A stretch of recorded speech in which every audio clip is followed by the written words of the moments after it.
کرتا ہے۔ داتا گنج بخش علی حجویری رحمت اللہ علیہ کشف المعجوب کے اندر لکھتے ہیں، فرماتے ہیں ایک شخص تھا بنی اسرائیل میں، تو کسی پہاڑ کی چوٹی پر عبادت کرتا تھا۔ لوگ اس سے ملنے جاتے تھے، درویش لوگ جو ہوتے ہیں نا، ان کی بڑی بات ہوتی ہے۔ وہ نیک آدمی پہاڑ کی چوٹی پر عبادت کرتے تھے، بنی اسرائیل کے ولی تھے۔ لوگ ملنے جاتے تھے تو رستے میں ایک ڈھلان تھی، لوگ اوپر چڑھتے تو انہیں دقت ہوتی۔ ایک دن اس ولی کے دل میں خیال آیا، یا اللہ تو اسے پیدا نہ کرتا تو کیا حرج تھا۔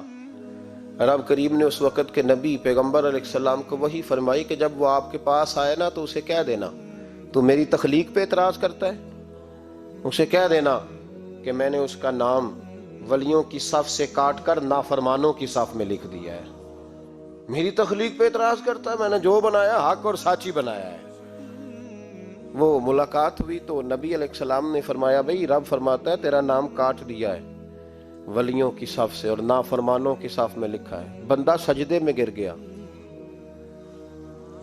یا اللہ تیرا شکر ہے، یا اللہ تیرا شکر ہے۔ پیغمبر علیہ السلام فرمانے لگے تو بڑا بیوقوف ہے، مقام استغفار اور شکر ادا کر رہا ہے۔ کہنے لگا حضور آپ نے بات ہی بہت بڑی کر دی ہے، میرے رب نے میرا نام لیا ہے، میں کہاں وہ کہاں، اس نے کہا ہے کہ نام کاٹا ہے، میرے رب نے۔ اللہ اکبر، میں تو سوچ بھی نہیں سکتا تھا کہ میرا ذکر اور وہاں ہوگا، اما میں تو اس کھاتے میں ہی نہیں تھا، اتنی بڑی جگہ میرا تذکرہ ہوا۔ اللہ اکبر۔ پھر وہ عرض کرنے لگے پیغمبر علیہ السلام سے، کہنے لگے ایک آپ نے پیغام دے دیا، اب آپ میرا بھی ایک پیغام رب کریم کے حضور ناز عرض کر دیجئے گا۔ فرمایا وہ کیا؟ کہا عرض کیجئے گا مالک سے کہ مولا مجھے تیری مخلوق سے بڑا پیار ہے۔ وہ جو میں نے ڈھلان کی بات کی تو اس لیے کی تو دلوں کے حال جانتا ہے کہ لوگوں کو تکلیف ہوتی تھی۔ مالک کی بارگاہ میں عرض کرنا کہ میرا وجود بہت بڑا کر دے۔ آپ نے کہا ہے نا نافرمانوں کی لسٹ میں چلا گیا ہوں، اب جہنم میں جلوں گا، تو عرض کرنا کہ میرا وجود بڑا کر دے، بڑا، سارے دوزخ میں میں اکیلا ہی پورا آ جاؤں۔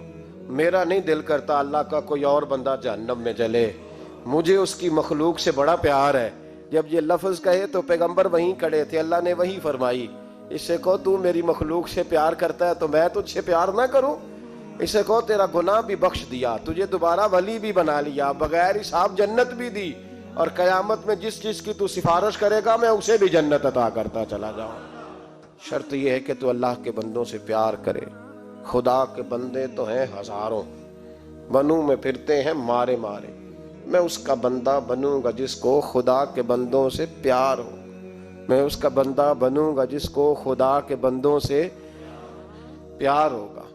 رحمت کا جذبہ، نرمی، کسی کی خیر خواہی، کسی کے حق میں یہ رویہ کہ میری ذات سے کسی کو نفع ہو جائے، کسی کا فائدہ ہو جائے، کسی آدمی کو کچھ مل جائے۔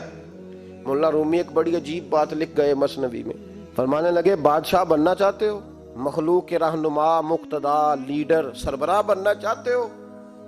آپ کے سامنے بیٹھے لوگوں نے کہا حضور ہر بندہ ہی چاہتا ہے، تو فرمایا پھر مخلوق کے خدا سے پیار کرنا شروع کر دو۔ مخلوق کا بادشاہ وہ نہیں ہوتا جو دھوکہ دے کے ان کا لیڈر بن جاتا ہے، اس کے دھوکے تو کچھ دنوں میں کھل جاتے ہیں، سامنے آ جاتے ہیں۔ جو آدمی ڈنڈے کے زور پر بادشاہ بنتا ہے اس کی بادشاہی جسموں پر ہوتی ہے، روحوں پر نہیں ہوتی۔ فرمایا تم مخلوق سے پیار کرنا شروع کر دو، اللہ کی مخلوق تمہیں اپنا رہنما کہنا شروع کر دے گی۔ لیکن محبت کرو گے تو سربراہ بنو گے، پیار کرنے سے بنو گے، لوگوں کے ساتھ اچھا رویہ رکھنے سے، بااخلاق ہونے سے بنو گے، سیاست کے ساتھ بنو گے تو کچھ دیر کا ہمارا معاملہ ہوگا، پھر وہ سمٹ جائے گا، ختم ہو جائے گا۔ تو عزیزو یاد رکھیں